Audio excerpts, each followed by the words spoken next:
क्या आप भी हायर स्टडीज करना चाहते हो?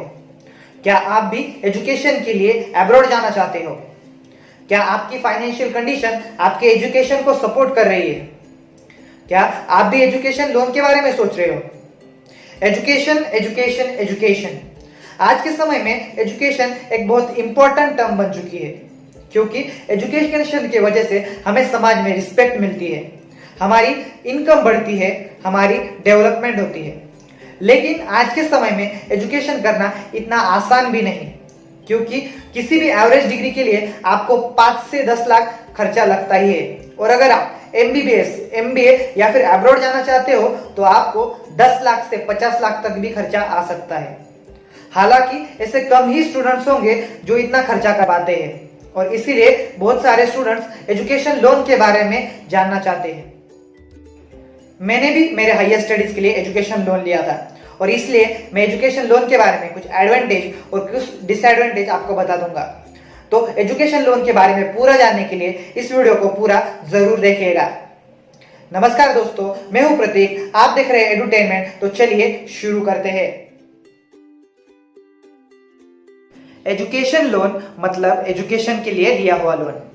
वैसे तो लोन के 2 टाइप होते हैं, एक होता है एसेट बेस्ड लोन और दूसरा होता है liabilities based loan. Liabilities based loan मतलब जब हम हमारे घर की कोई चीज या फिर कार, बाइक, मोबाइल, इन चीजों को खरीदने के लिए लोन लेते हैं, लेकिन बाद में हमें वो लोन रीपेमेंट भी करना पड़ता है। लेकिन तब हम सिर्फ प्रिंसिपल अमाउंट नहीं देते, बल्कि उसके ऊपर इंटरेस्ट भी देते हैं, और इसीलिए वो हमारे जेब में से पैसे खींच लेता है, और इसीलिए उसे लायबिलिटीज बेस्ड लोन कहते हैं। और हालांकि एसेट बेस्ड लोन में वो हमें इनकम जनरेट करके देता है। एजुकेशन लोन में हम खुद के ऊपर इन्वेस्ट करते हैं, हम खुद के डेवलपमेंट के लिए इन्वेस्ट करते हैं, क्योंकि वो डेवलपमेंट आगे चलकर हमें इनकम जनरेट करके देगी, और इसलिए एजुकेशन लोन एक एसेट बेस्ड लोन है। तो एजुकेशन लोन का पर्पस क्या होना चाहिए? तो देखिए दोस्तों, आप किसी भी कॉलेज के लिए या फिर किसी भी कोर्स के लिए एजुकेशन लोन मत लीजिए, क्योंकि एजुकेशन लोन में आपको लोन मिलता तो है, लेकिन आपको वापस भी करना पड़ता है, आपको रिपे भी करना पड़ता है। और इसीलिए आपका कॉलेज कौन सा है, आपकी कोर्स कौन सा है, आपको कोर्स उस लोन के लिए वर्थ है कि नहीं, आपको आगे चलकर उतनी इनकम भी मिल पाएगी या नहीं कि आप आपका रिपेमेंट कर सकते हो, इन सब चीज़ों का ध्यान जरूर रखिएगा। लेकिन अगर आपका कॉलेज इतना अच्छा नहीं है और आपके कोर्स अच्छा है और आप समझते हो, आप सोचते हो कि आप कुछ अच्छा कर सकते हो, तो फिर आपको यह लोन लेना चाहिए, अगर आपको खुद को विश्वास होगा तो।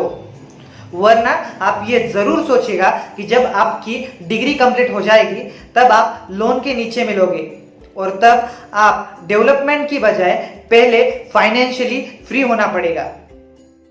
एजुकेशन लोन के एडवांटेजेस और डिसएडवांटेजेस।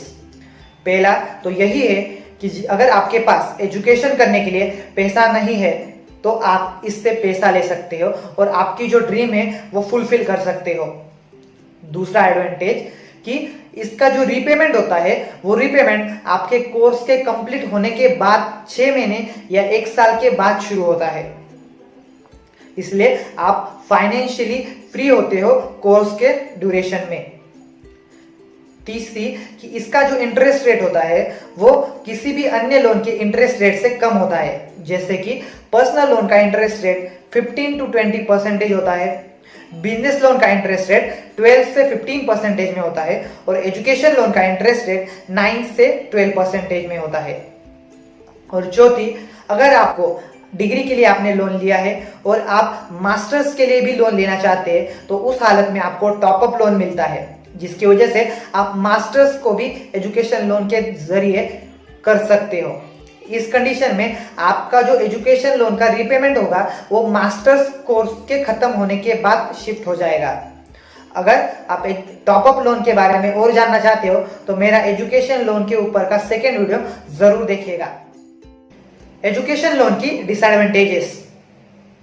बहुत ज्यादा लोगों को एजुकेशन लोन की नॉलेज नहीं होती और इसीलिए उनका लोन सैंक्शन नहीं हो पाता। एजुकेशन लोन में बहुत ज्यादा पेपर वर्क होता है, इसलिए इसमें डॉक्यूमेंटेशन बहुत ज़्यादा इंपॉर्टेंट है। अगर आप एजुकेशन लोन लेना चाहते हो तो आप पहले ही डॉक्यूमेंटेशन रेडी रखिएगा। एजुकेशन लोन अगर आप चुका नहीं पा रहे हो क्योंकि अगर आपकी जॉब नहीं लग रही तो इस कंडीशन में बैंक आपकी हरेसमेंट भी कर सकती है और ऐसे कंडीशंस में बहुत सारे स्टूडेंट्स कुछ ड्रास्टिक स्टेप्स भी ले लेते हैं। अगर आप एजुकेशन लोन टाइम पर चुका नहीं पा रहे हो तो इस कंडीशन में बैंक आपको लीगल कॉम्प्लिकेशंस का भी सामना करना पड़ सकता है। इस कंडीशन में बैंक आपको कोर्ट में भी खींच सकती है। अगर आप एजुकेशन लोन का रिपेमेंट नहीं कर पा रहे हो तो आपका सिबिल स्कोर रिड्यूस हो जाएगा, जिसकी वजह से अगर फ्यूचर में आपको कभी भी लोन लेने की जरूरत पड़ सकती है तो उस कंडीशन में आपको लोन नहीं दिया जाएगा, क्योंकि आपकी जो रीपेमेंट हिस्ट्री होगी वो बहुत ही खराब होगी। एजुकेशन लोन की एलिजिबिलिटी, तो देखिए एजुकेशन लोन की दो टाइप की एलिजिबिलिटी होती है। पहली होती है कोर्स की एलिजिबिलिटी और दूसरी होती है स्टूडेंट की एलिजिबिलिटी।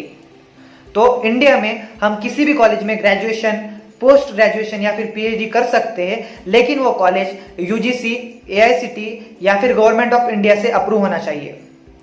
अगर हम टीचिंग या फिर नर्सिंग के कोर्स कर रहे हैं तो जिस इंस्टीट्यूट में हम वो कोर्स कर रहे हैं वो इंस्टीट्यूट सेंट्रल या फिर स्टेट गवर्नमेंट से अप्रूव होनी चाहिए।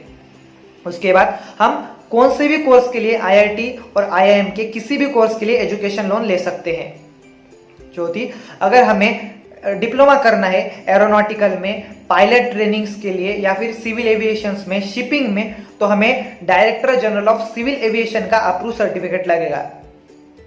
और अगर आप स्टडी करना चाहते हो अब्रॉड में तो आप जिस यूनिवर्सिटी में एडमिशन लेने वाले हो उसका जो यूनिवर्सिटी होगी वो एक रेप्यूटेड यूनिवर्सिटी होनी चाहिए।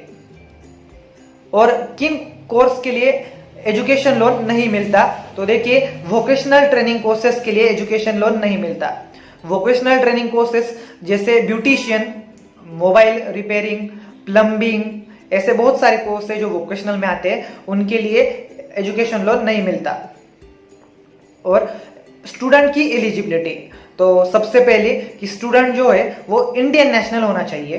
दूसरी बात कि स्टूडेंट कम से कम जो मिनिमम क्वालिफिकेशन मार्क्स होने चाहिए वो स्टूडेंट को चाहिए ही चाहिए। अगर लेट्स से 12 को 35% पे पास होता है तो उससे 35% से ज़्यादा ही चाहिए होंगे। और तीसरी, जो कॉलेज वो स्टूडेंट लेना चाहता है उस कॉलेज में उस स्टूडेंट का एडमिशन कंफर्म होना चाहिए, तभी उसको एजुकेशन लोन के लिए अप्लाई करना चाहिए। डॉक्यूमेंटेशन, तो चले जान लेते हैं कि कौन कौन से डॉक्यूमेंट है जो लगते हैं। पहला तो लोन एप्लीकेशन फॉर्म, उसके बाद एडमिशन प्रूफ, पेरेंट की इनकम टैक्स रिटर्न्स, पेरेंट का इनकम प्रूफ, पेरेंट की बैंक स्टेटमेंट पिछले 6 महीनों की, उसके बाद आपका PAN card, Aadhaar card, permanent residential address proof, 10th marksheet, 12th marksheet. अगर आप पोस्ट ग्रेजुएशन के लिए लोन ले रहे हो तो आपकी ग्रेजुएशन की भी मार्कशीट लगेंगी। और आपका हर साल जो रिजल्ट आपका आएगा उसकी एक कॉपी आपको बैंक में जमा करानी होगी, जिसके बाद ही आपकी दूसरे साल की यानी कि अगले सालों की जो ट्यूशन फीस होगी, अगले साल की जो अमाउंट होगी एजुकेशन लोन की, वो बैंक से रिलीज कर दी जाएगी कॉलेज की तरफ। एजुकेशन लोन में कौन कौन से एक्सपेंसेस कवर किए जाते हैं? एजुकेशन लोन में ट्यूशन फीस के अलावा library fees, laboratory fees, hostel fees, mess fees, उसके बाद अगर आपकी ट्रैवलिंग कर रहे हो तो ट्रैवलिंग की फीस, एजुकेशनल ट्रिप की फीस, बुक्स की फीस, एग्जामिनेशन की फीस, इन सभी फीस को कवर किया जाता है। लोन की मार्जिन और सिक्योरिटी, वैसे तो लोन की सिक्योरिटी में 3 सेगमेंट्स आते हैं, तो वो 3 सेगमेंट है loan up to 4 lakh, loan from 4 lakh to 7.5 lakh and loan above 7.5 lakh. अगर आप up to 4 lakh education loan ले रहे हो तो आपको कोई गारंटर की जरूरत नहीं पड़ेगी, आपको सिर्फ आपके पिता जो होंगे या फिर आपके पेरेंट्स होंगे वो आपको को साइनर लगेंगे, आप एज अ गारंटर आप उनको डाल सकते हो। लेकिन अगर लोन 4 लाख टू 7.5 लाख के बीच में रहेगा तो आपको थर्ड पार्टी गारंटर की भी जरूरत पड़ेगी, मतलब आपको आपके पेरेंट्स के अलावा एक और लोग इंसान लगेगा जो आप एज अ गारंटर लाओगे। और अगर आप अबव 7.5 लाख एजुकेशन लोन ले रहे हो तो आपको कोलैटरल की जरूरत पड़ सकती है। ये कोलैटरल आपकी एफडी, आपका घर, कुछ भी हो सकता है। लेकिन कुछ स्पेशल कंडीशंस भी होते हैं, जैसे कि अगर आपका कॉलेज बहुत ही ज्यादा अच्छा है और वहां पे प्लेसमेंट भी बहुत ज्यादा अच्छी होती है, जैसे कि आईआईएम की फी 20 लाख 25 लाख होती है, लेकिन वहां पे प्लेसमेंट भी बहुत अच्छी होती है।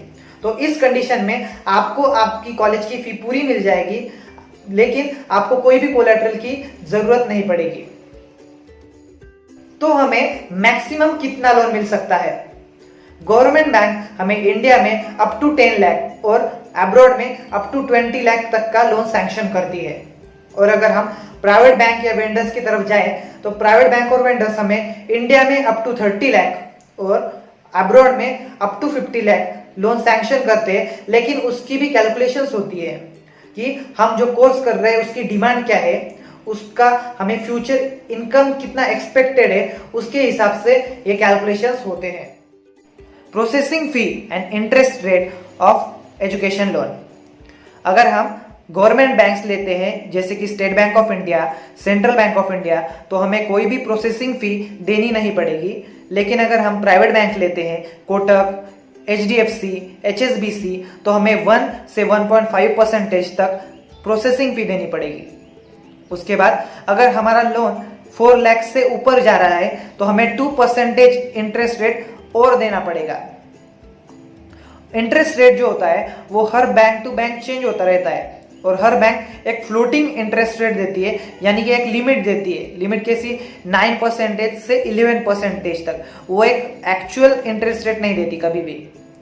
लेकिन अगर जो एजुकेशन लेने वाला है वो अगर गर्ल होगी तो उसके लिए 0.5% इंटरेस्ट रेट में कंसेशन मिलता है। और अगर आप मोरेटोरियम पीरियड में जितना भी इंटरेस्ट बन रहा है उतना इंटरेस्ट आप चुका दे रहे हो तो आपको 1% इंटरेस्ट रेट में कंसेशन मिलेगा। सैंक्शन और डिसबर्समेंट ऑफ एजुकेशन लोन। आपका लोन सैंक्शन हो जाने के बाद आपको कॉलेज से फीस स्ट्रक्चर लेना पड़ता है।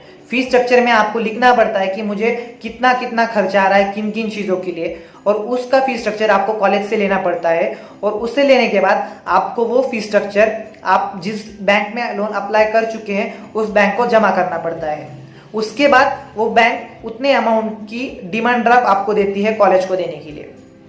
अगर आप सेकेंड ईयर में चले गए हो या फिर थर्ड ईयर में चले गए जाने के बाद आपको हर साल आपको रिजल्ट की कॉपी बैंक को जमा करानी होगी, जिसके हिसाब से बैंक देखेगा कि आपकी जो परफॉर्मेंस है एजुकेशन की वो कैसी है, और उसके हिसाब से आपका जो सैंक्शन होगा हर साल का लोन अमाउंट सैंक्शन होता रहेगा।